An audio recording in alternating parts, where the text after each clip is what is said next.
गर्मियों की छुट्टियों में मैं अक्सर मामू जान के घर जाया करता था। मामू जान का घर शहर से थोड़ा दूर था, लेकिन बहुत खूबसूरत था। वहाँ बहुत मज़ा आया करता था। मैं दोस्तों के साथ खूब खेलता था। वहाँ की सुबह ठंडी ठंडी हवाएं, चिड़ियों की चहचहाट, फिर हम लोग नाश्ता करते थे।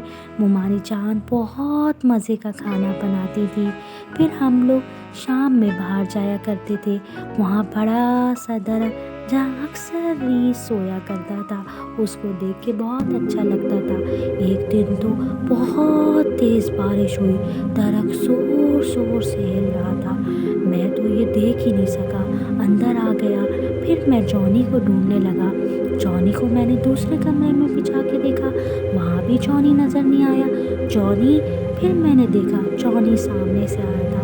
मैंने जॉनी से कहा शाम में हम बाहर चलेंगे। जॉनी का ठीक है। फिर हम शाम में खेलने आए।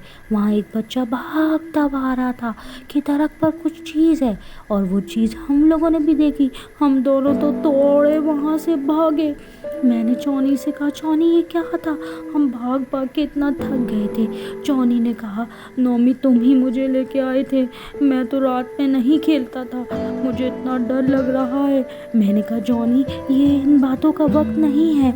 नहीं नोमी मुझे बहुत खौफ आ रहा है, मैं क्या करूं? मैंने कहा नोमी तुम रुक जाओ जॉनी, हम लोग घर की तरफ चलते हैं। हम भागते भागते घर की तरफ आए। घर हमें नज़र आया, हम इतना खुश हुए। घर आके हम बहुत इत्मीनान हुआ। सामने से पिंकी आ रही थी। पिंकी को हमने सारी बातें बताई। पिंकी ने कहा बहुत रात हो गई, अब तुम सब सो जाओ। हम लोग सो गए। मैं और जॉनी सुबह उठे। मैंने जॉनी से कहा कल रात कितनी भयानक थी, मुझे तो रात भर नींद नहीं आ रही थी डर के मारे। जॉनी ने कहा हाँ बिल्कुल ठीक कह रहे हो, मुझे भी नींद नहीं आ रही थी। आइंदा हम बगैर बताए कभी नहीं जाएंगे।